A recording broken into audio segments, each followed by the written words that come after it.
Today's culture tells me to airbrush my life, to Mm. only show the parts of me that are pretty, perfect, plastic. Yet strength and beauty are found in the bits and pieces we hide from others and the parts of our lives never posted on Instagram.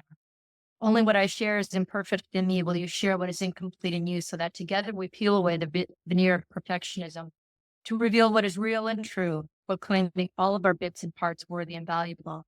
Quotes represent to me the chaos of my soul, the days when my work felt like bits and scraps, undiscarded, just parts and pieces with no rhyme nor reason. Surely I'm not the only one to feel that there is beauty in my bits and pieces, that my scraps are not worthless despite what others may say at the moment. I Yeah. wrote this book not because I wanted to say, look at me. I don't give a shit about that. I wrote this book because all the women that came to me thought I had a secret sauce. They thought I had it all figured out. They thought that if they could just be like me, if you look at the back of the book, it says, do you ever think they have it all figured out? And I couldn't possibly. That's how the book starts. I put it all out there. The world is obsessed with fast track success. It's easy to think that people become successful overnight. But let's face it, more often than not, what we see on social media is total BS. I'm here to look past the perception of perfect success and focus on life's detours, perceived mistakes, and even wrong choices, and understand the real road traveled up the career ladder. After all, we're all effing up. From the cornfields of Iowa, Jane Boulware defied expectations to lead billion-dollar businesses and rise to a top Microsoft executive. By 52, she launched 3 major ventures, navigated the U.S.'s largest merger, and left a trail of influential leaders behind her. Passionate about empowering others to recognize their worth, Jane now dedicates herself to mentoring, board service, speaking, and cherished excursions with family. All proceeds from her book, Worthy, are donated to the Boys and Girls Club for youth scholarships. Jane, good morning. Thank you so much for being on the Effing Up podcast and lending your time. I'm so happy to be here. Why don't you talk a little bit about what you are up to on the career front? If you were to ask my husband, he would tell you I'm failing miserably at retirement because I'm working more hours for no money. And in fact, I'm giving more than I ever have in the past. But I love it. I am serving on several boards that I feel like make a difference in the world. And I'm acting as chairman for the Boys and Girls Club. And I've written this book called Worthy to turn myself inside out and to share my journey from the cornfields growing up poor in rural Iowa to the corner office of Microsoft as much as anything so people could see and hopefully feel like they're not alone in their journey, feel like they're not the only one that doesn't have it all figured out, because I can assure you I don't. Hmm. That's pretty much what I'm doing. When you think back to your young childhood and you relate it to your career, what themes or experiences rise to the surface that kind of connect the two, childhood rearing and your career journey? It wasn't really weird. I was a fourth kid born in a one-bedroom house to parents they had 5 kids by the time they were 25. 5 kids in 6 years was a lot. And they weren't really that prepared. They did the best they could, but we were raised to be independent and to take care of ourselves. And if we needed something, to find a way to get it legally, ideally, but always in the constructs of the church. So that was the priority. We didn't want to mess with God. That was clear. But the rest of it was all open. So I started working at a job I had a checkbook in the 4th grade. I started working very young. And there were really no expectations on me except to stay on the good side of the church and the law in that order. Mm. And so I think I've had just about every job possible. And how that prepared me for work is I'd love to say that gave me a wonderful work ethic and everything worked out beautifully. But the truth of the matter is it made me very humble and made me realize that you don't use a lens to judge someone else based on title, based on their education, based on their paycheck or anything else. That some of this You had a job as early as the 4th grade and you had a checkbook. Was your money going back to the family? Was it used for you and your spending?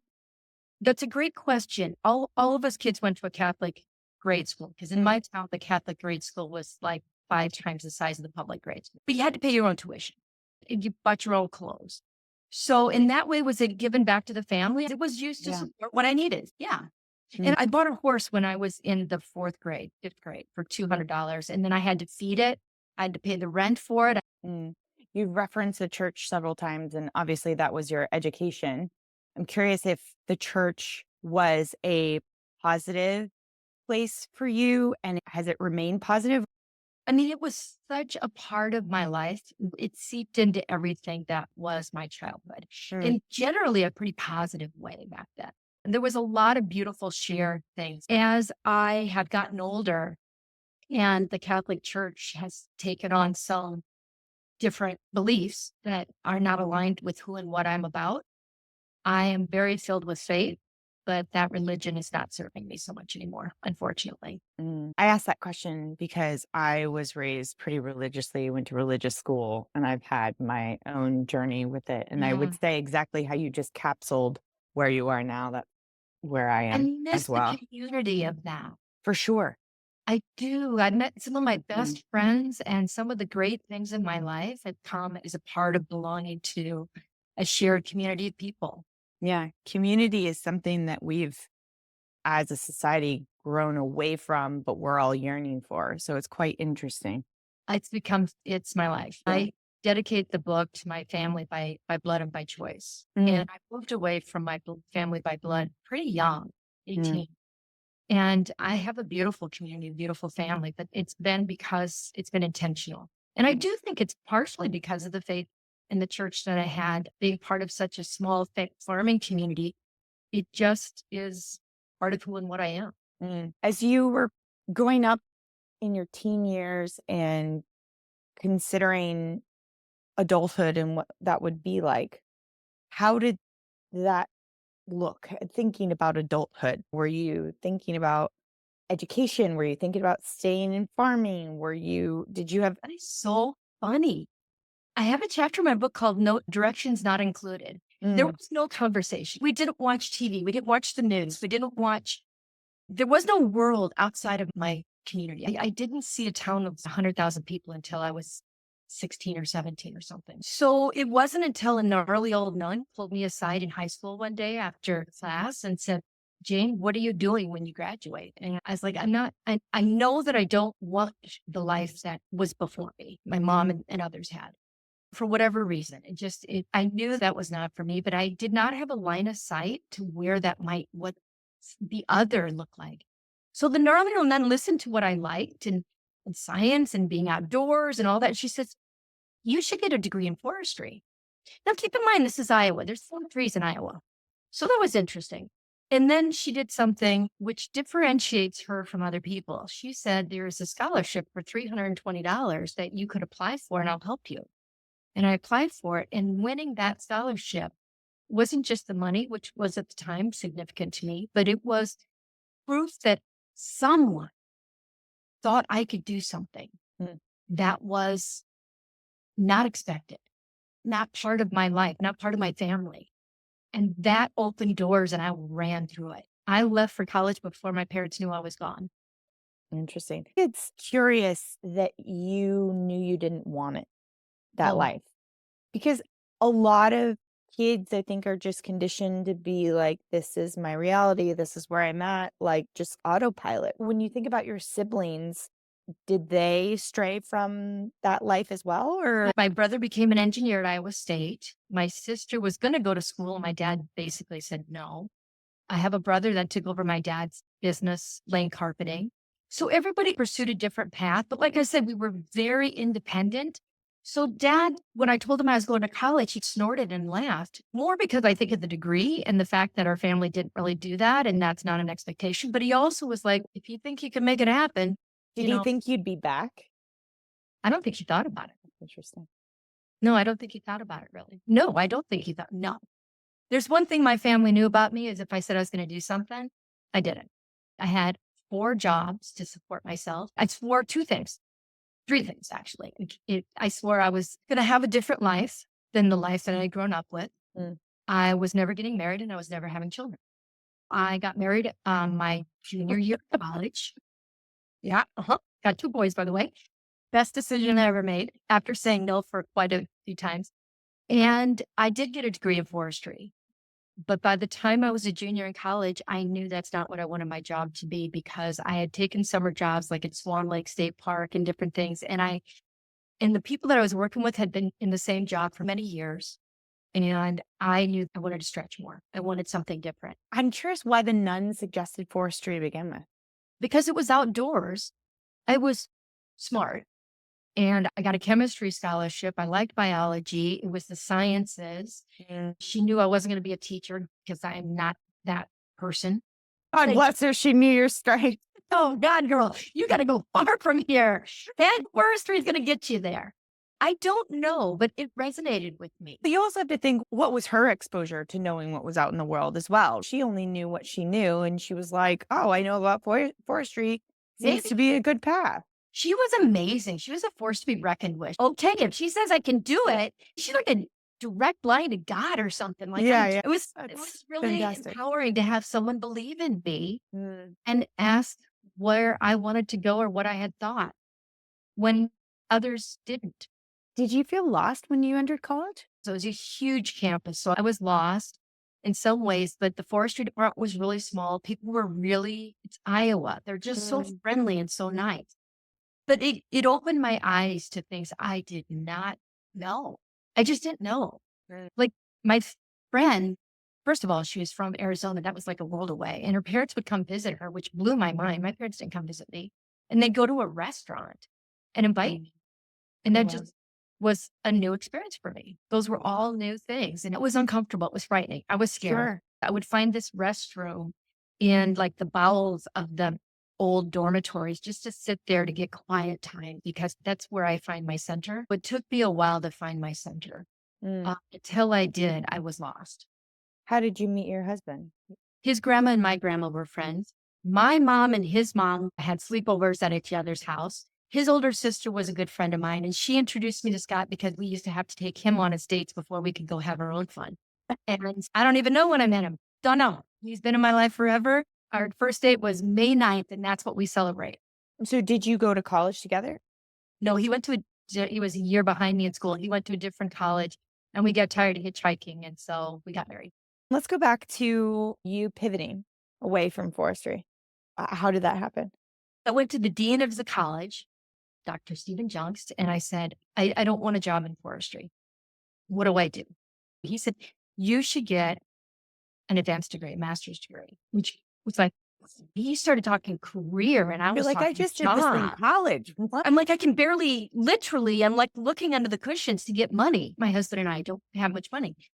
And he called around some of his professor friends and I ended up talking to them and had opportunities to go to Cornell University to get a degree in environmental law on scholarship, University of Oregon to get a master's of forestry, or Purdue University to get an MBA with a specialization in industrial forestry. We picked Purdue because that's as far as our car would go. So that's For a great reason.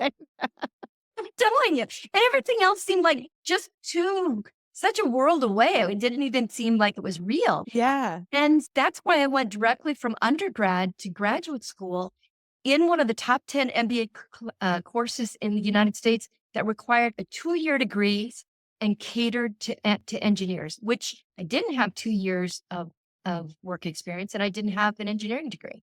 Yeah, that was hard. Well, you head over to Purdue, you and your husband. You set up camp there. What is that experience like? We got married student housing, but then we couldn't afford really even that. So we got a roommate who was an MBA student. So I got to use his textbooks. That worked out really well. I felt completely overwhelmed. In fact, I called my parents and said, come get me. That's how desperate I was. Oh, wow. And they're like, thank goodness they said that. And I figured out, honestly, that I literally had to have classes separate from the classes. Like I didn't know calculus. I didn't know a lot of stuff, but I worked really hard and I realized that my background, having worked in so many different jobs and having had so many different experiences, gave me a lot of practical sense and a lot of seeing things differently than other people sometimes did. And so when there were questions and homework that came about, my approach to it was often different than others, which at first made me feel like, what's wrong with me? What's wrong with me? I'm never going to make this. I'm so different. I don't fit in here. I am a fake. I need to go home. And then I started to realize that I had something to offer that was different, and different wasn't bad. Mm. In some cases, different was good, but I had to adjust how I expressed my views so that they could be heard, because it didn't matter if they were right or wrong if people couldn't or wouldn't listen to me. And that skill helped me through my career. And can you identify the difference between the two? Like how you were expressing yourself, but not being heard, and then Totally. how you changed? Like, That's a good question. So my mind's like a pinball machine. It goes ding, ding, ding, ding, doink. And then I have a bright idea. It's like, boom. mm, Even my husband will say, you go A-H-D. So that's how I was in. This is what I think. So I had to be able to translate something that wasn't linear in my mind to a way of not for people to follow me. Because it wasn't enough to say, this is what I think we should do and take them to Z. Certainly did not work to take them to P, to D, to L. sure. And because they were engineers and I was not an engineer. And so they had a very logical thought process. Yeah, of course. And when the process of training myself to speak in a way they could hear, because you don't speak, it's like when you give a speech, you don't say what you want to say. You say in a way that people need to hear. That's right. Yeah. Otherwise, what's the point? You're not there to speak. You're there for them to listen to. And if what you're saying isn't being listened to, you miss the boat. Yep. So that's what I had to learn to do is look at my audience and understand how they could hear me. That's the nugget that typically we're not taught in our youth. That structure is so important, and then it's about how it lands, not about how it comes out. Yep. And if we were giving that in a nice little package to our youth, I never even thought about that. I think you're right. yeah. Because we get lessons on how to sit and how to project and how to be leaning forward or whatever that stuff is. But I do believe most people want to connect. Most people want to understand what you're saying. They're not jerks. No. It's that you have a disconnect in what you're hearing, what they're Totally. saying, what you're hearing. And so if you can make that connection, then you're like, Yeah. I want to go back to, you said that you were having a moment of panic. I'm paraphrasing here, but you called your parents. You were like, come pick me up. I had many panic moments. It's very curious to me, though, that you're married. Oh, yeah. And are you also turning to your husband and being like, get me out of here? Or are you like, You got to understand, we had no money. So our parents they drove us there because we had no money. So the only way we can go back. You're still was my vocalizing parents, to somebody. I'm like, who can get me the hell out of here? So you're still vocalizing to him, but you're seeking outside assistance because He can't deliver the two me of from you. hell. And honestly, at this point, I'm 22 years old. I'm still a kid. Yeah, of course. Still a kid. Of course. I'm still calling my parents going, this is so hard. Yeah. And they're at this point saying, you got there, honey. You can figure it out. Yeah. It might not have said the honey part. It might have been more like, you got yourself into trouble. You figured out.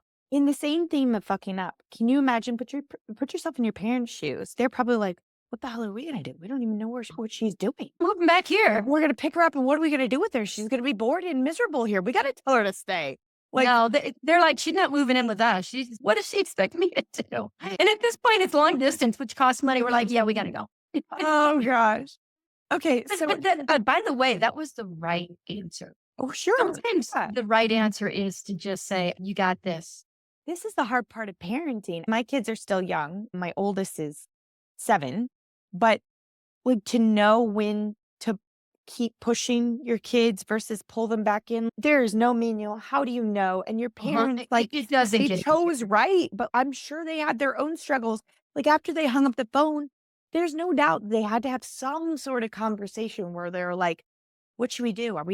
Should we, you know what I mean? Because you never feel like you're doing it right as a parent. You're not like, darn it, I am the best. You're someone that cares deeply and you're someone that wants to do it right. And that's, I've read before that the number one thing you can do for your kid, I don't know what the number one, maybe it's number 12, who knows, whatever, make it up as I go, is that you can say to them, I believe in you. You can do this. You can do hard things. I have a 30-year-old and a 25-year-old. And sometimes I know they call me not because I can solve their problems, but because it's a boost of absolute love and faith and regardless. It has nothing to do. Their success or failure has nothing to do with that love. Yeah. And they know that. The end of grad school is coming up. And what are you thinking? What's happening? Where are you at? By this time, I've grown shit. Like I've had wine with that didn't come out of the box. I've been exposed to all kinds of wonderful things, and it's a very good program. So lots of very prestigious companies are coming to interview. So my dance card was pretty full. Mm. And I knew that I wanted to be in marketing. There was a company I really wanted to work for called Kimberly-Clark. Yes, they make Kotex and Depend and Kleenex and Huggies and all this stuff. So you could say, why? It was a forest products company. Yeah. And it combined my forestry and my marketing. But they didn't interview at Purdue at all. They interviewed engineering at Purdue, but they didn't interview MBAs at Purdue. So how did you get on their sites? I pretended I was an engineer. And I went to their interview and I talked to the interviewer and took him to coffee, and he agreed to put my name in and get a full interview. And the phone interview led to a in-person interview, which led to a job offer, which was less money in the middle of nowhere, Wisconsin, fabulous place, by the way.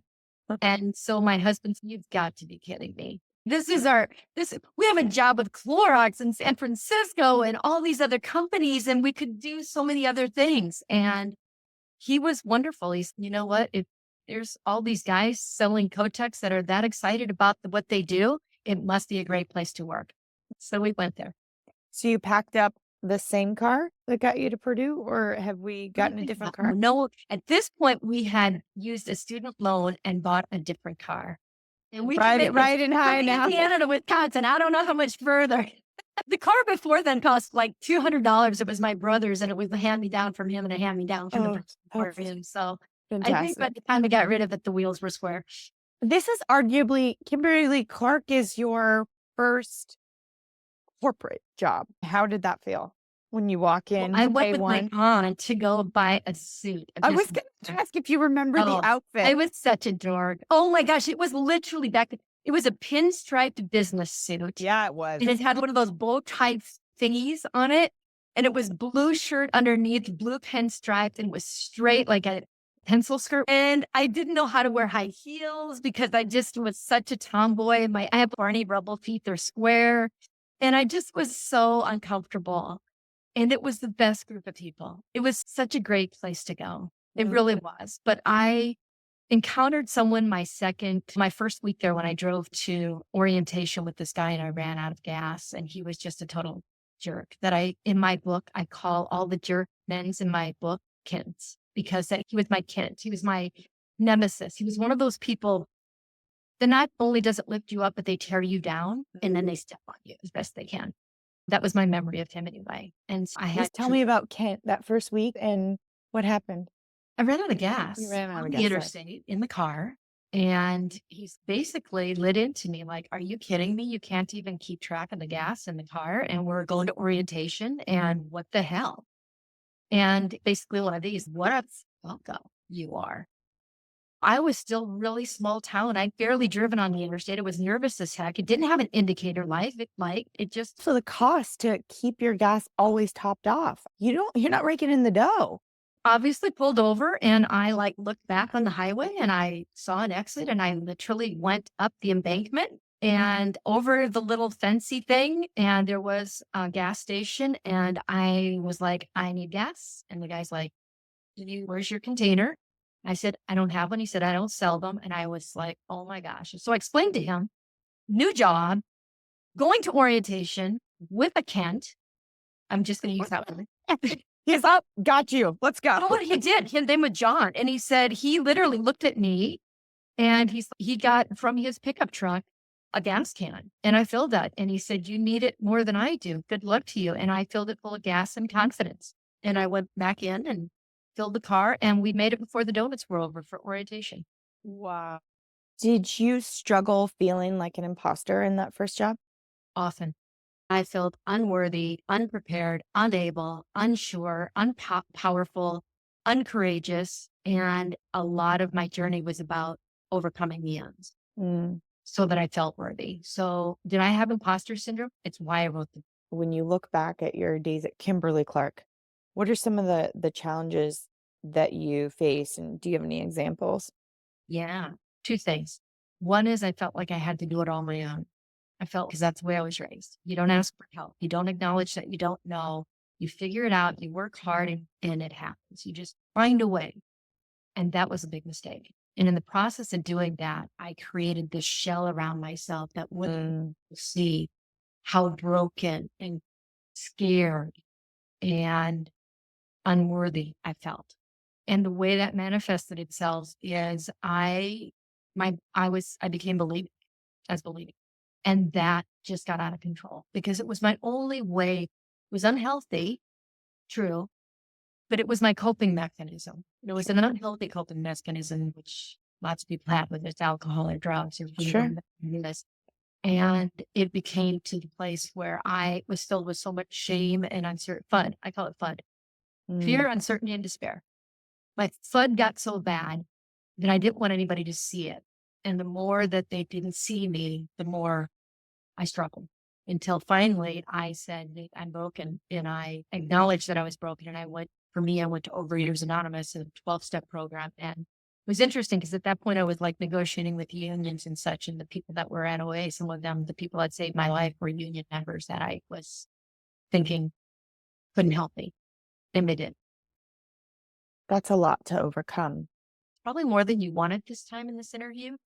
No, I appreciate that so much. To your point, you have to be real. You have to show that this is what we're all experiencing, some form of it, because we're all hiding it. And Yeah. what does hiding do? It festers, it makes things worse, and you feel so alone. We as a people feel so alone because we're making ourselves feel alone. And so you are opening up to I help claimed someone it. else. I Yeah. I claimed it. I own it. It was real and it changed my life. Like, Mm, and it opened not only for me into bulimia, but then I opened the doors because I was in over my head. I was managing one of the largest mergers, with the largest merger in the history of the US at the time. I was trying to turn around a business that I felt like if it didn't turn around, it would tank the company. mm, And I just felt like it was all on me. And in the process of opening that door and realizing it wasn't and letting other people in, not only did I let people into my personal hell that I was feel like I was living, but it also turned the business around mm. because I started like using the skills of other people. And that's how I got ahead of my career. I'm not brilliant. I'm not unique. I'm not anything else. I became really good at finding the skills of others and enabling them to be successful. Mm. I'm not confused about that.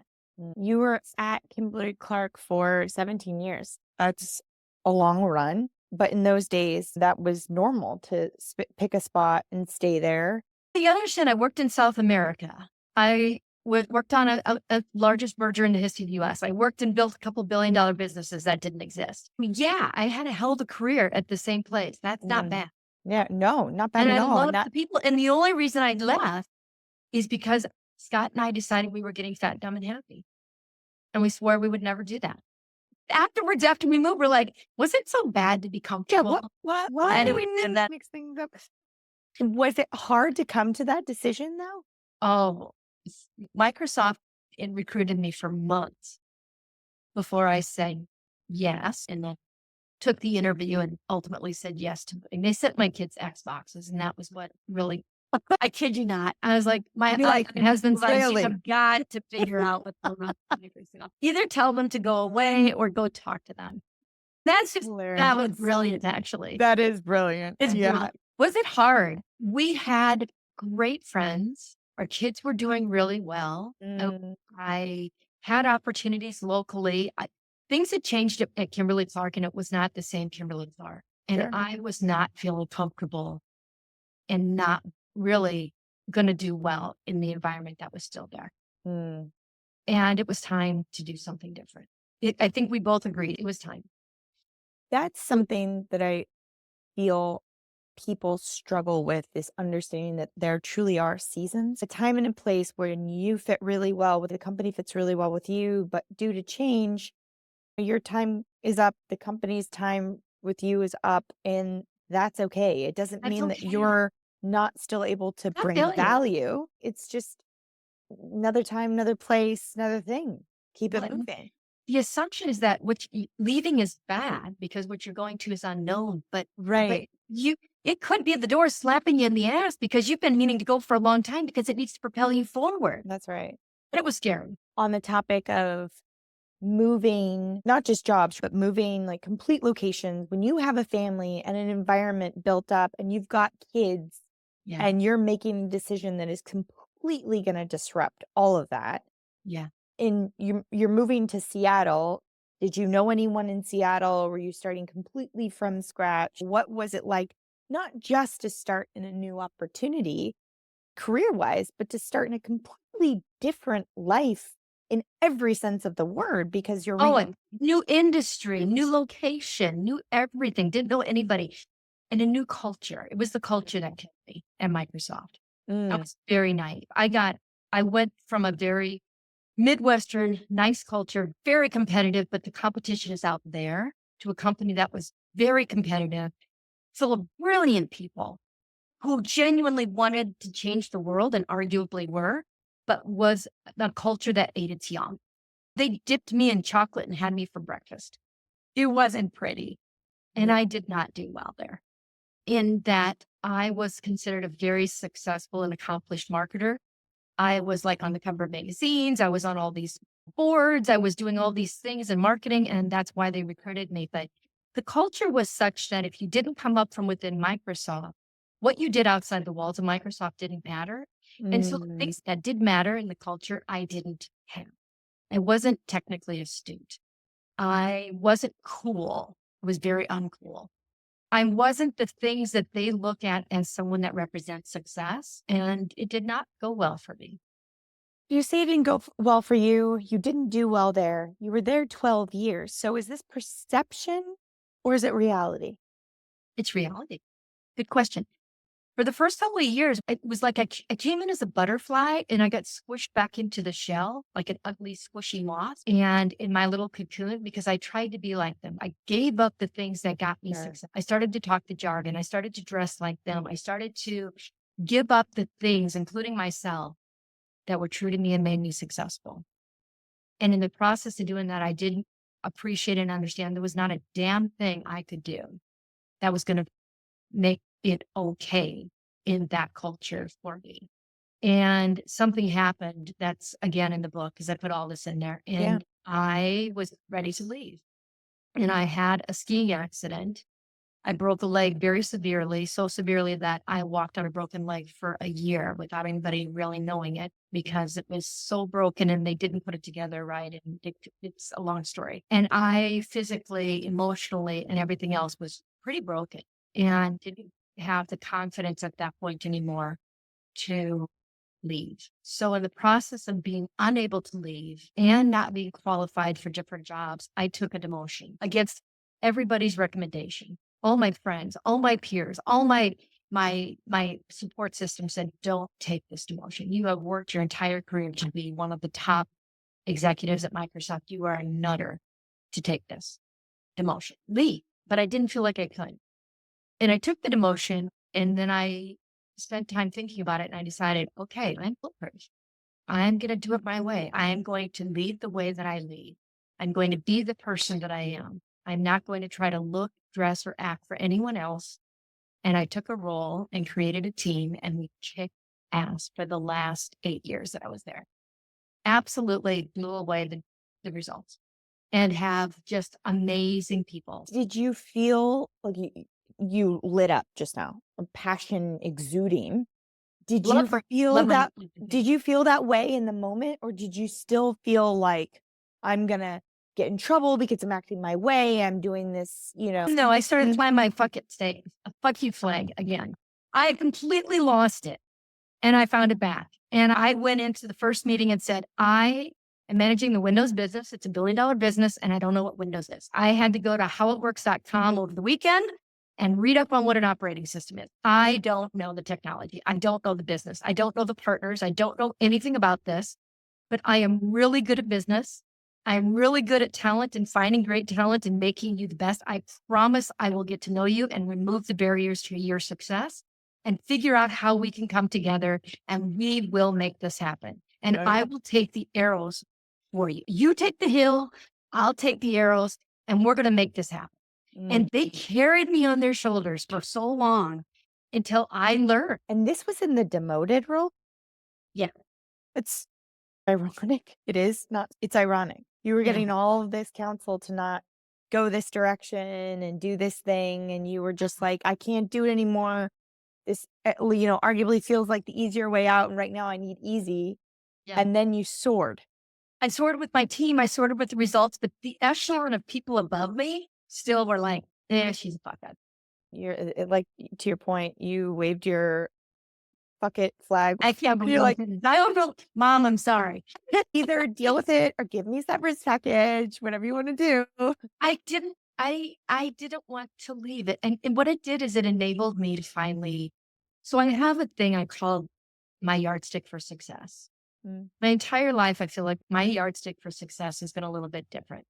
The jobs I wanted, the things I did, when measured by other people, didn't measure up. My son was 1.5 years old when I went to leave to go work in South America and commute to South America and back.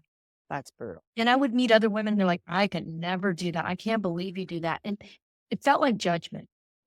And I finally said, my husband and I love each other. My kid is in great shape. He's happy. My husband, we're good. And I don't want to use your yardstick to measure my success. So when I went and took the demotion, I grabbed my yardstick back.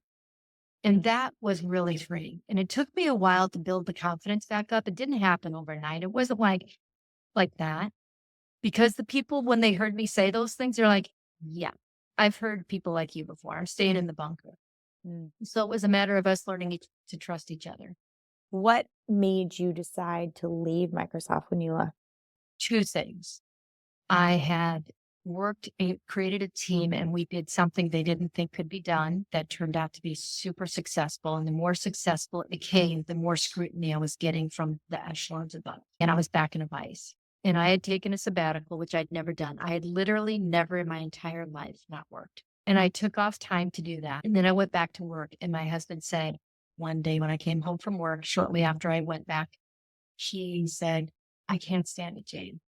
I'm losing you all over again to myself. And I can't stand it. Send him an email. Tell him you quit.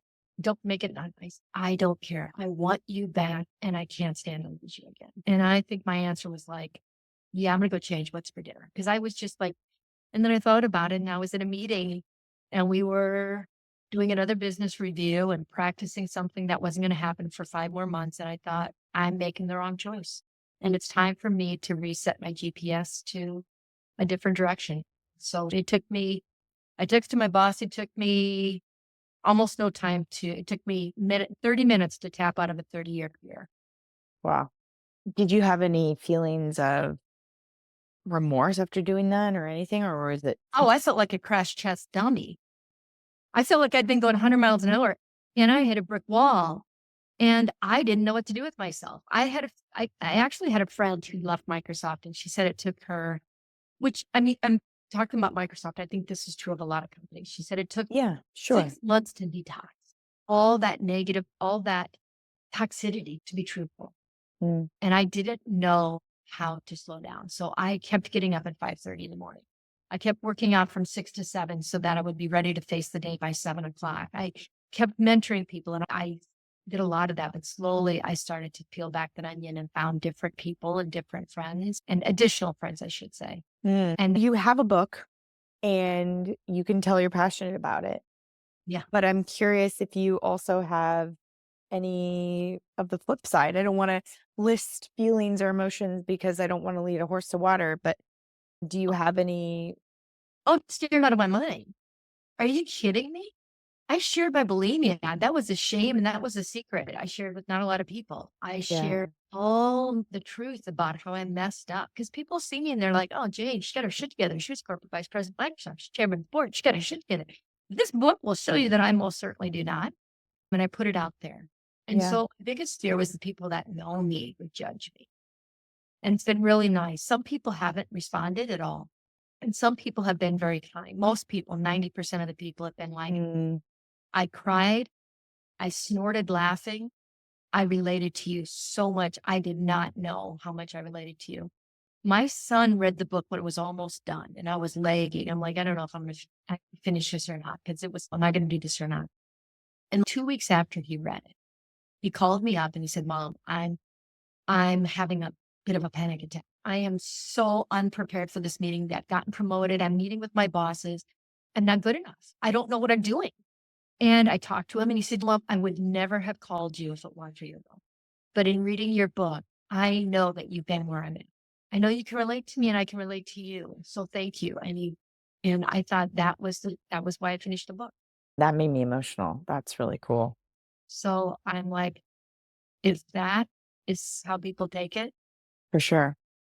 Did you talk to your children about some of the difficult things like bulimia, the Kents and whatnot as they were growing up? Did they learn about things in the book, just from the book? It sounds like Yeah, they did. a little bit. Yeah. They did. I didn't talk a lot about Microsoft when I walked through the door. My husband didn't like Microsoft. He didn't want me really to be there. He supported me, but Sure. it's your decision. You should leave. And so I didn't feel really like I could share a lot with him because he was already negatively predisposed to it. And truthfully, I didn't have the energy when I came home to talk about the shitty things. I Yeah. wanted to experience the love of my family, and that's a lot of what we did. So if you think of that as being, and I don't know, ungenuine, I don't know, but I didn't put that on my kids. I didn't need my kids to see Yeah. mom's not happy, or I was real. Sometimes I was pretty grouchy and talked about it, but I think they learned a lot in reading. I had friends that I shared stuff with. I didn't need much to talk about that with my young children. I guess I was reflecting on how and when do you tell your kids certain things? There are two camps out there. There's share everything with your kids, be transparent so they learn, yada, yada. And there's the other camp that's hide everything from your kids. You don't want them to see you're in trouble. They should bear your burdens. Ideally, it's somewhere in between. Like it's your job to know and to filter. And it sounds like that's what you did. You were like, I'm pretty miserable here. And I don't want my kids to feel like they got to boost me up. I was real insofar as saying, I'm doing something I've never done before, and I don't know what I'm doing, and I'm afraid. And I need other people to help me figure it out. So I'm going to this meeting on the weekend, or I'm going to talk to this person because I need their help. Mm. Or I don't know what I'm doing, and I am really struggling in this, and it might not work out, but it's going to be okay. So I was trying to be transparent in that way. Yeah. They didn't need to hear about kids. Yeah. And we brought a ton of the people that I worked with into my home. We had dinners all the time because I grew up in a family where you just open the doors. Yeah. And so I would say in the front of my house, I have a fountain, and in the fountain is a statue of St. Francis, and there's a statue of Buddha. And I call them Frank and Bud. So That's awesome. Francis is Frank and Buddha's Bud. It's Frank Yeah. and they just welcome everybody. Oh, that's so cool. I love that. I want to dive into why you felt like you couldn't leave Microsoft. Again, this is not about Microsoft. It could have been Joe Blow's antique store. But you sounded like the images that are coming in my head as you were describing the experiences, like you were wounded and battered. It's maybe a little extreme, but maybe not. And you had been on covers of magazines. You were a top executive. You'd been around the block. You'd traveled for work. You'd been something tremendous. And then there's this flip side of, I have to stay here. Where am I going to go? What can I do? Why? Like, why were you so down on yourself that you couldn't get started somewhere else? And I feel like this question is coming out a little bit like, you shouldn't have done that, Jane. It's more of that makes sense. Like, I felt that way myself. And I know many people feel that way. Like you get stuck. And I was beat up. I wasn't stuck. I had so lost my confidence that I've gone back to bulimia. Okay. Briefly before I started doing what I needed to do to take care of that. I had been torn down to the place where I no longer recognized myself. And so I was physically really broken. Yeah. I'd had 5 surgeries in 5 years. They'd taken rods in and out and screws in and out and all that. And I couldn't walk, which was a very important mechanism for my sanity and for my. Sure.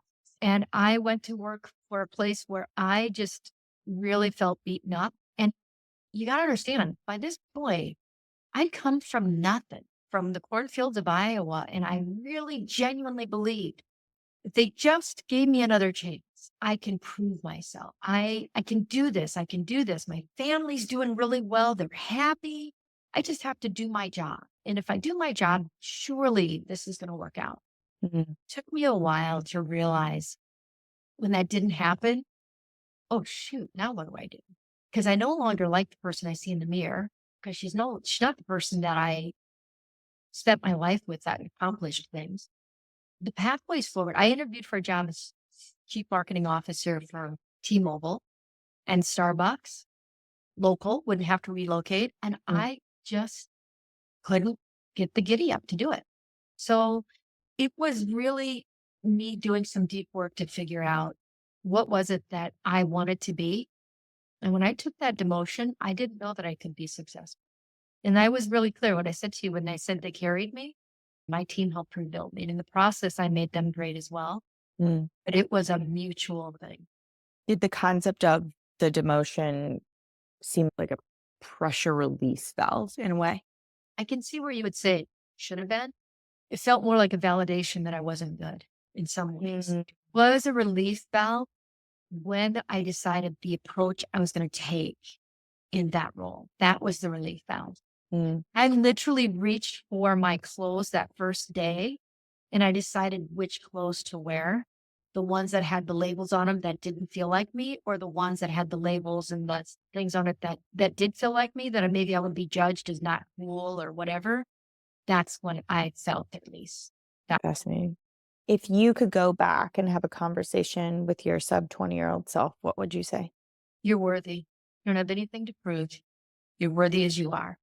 A paycheck, a degree, a title, none of those things are going to make you any more or any less worthy. Mm. You're worthy as you are, and you are deserving of all good things.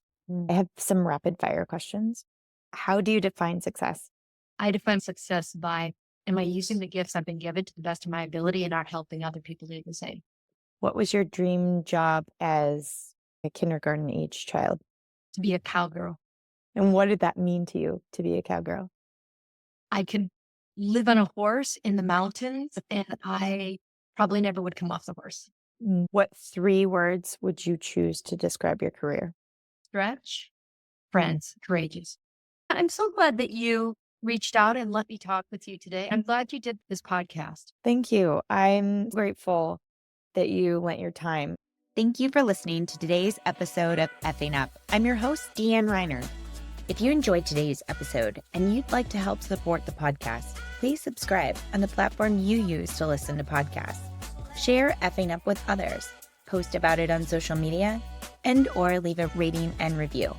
Until next time, count your perceived failures as part of your path to success. After all, we're all effing up.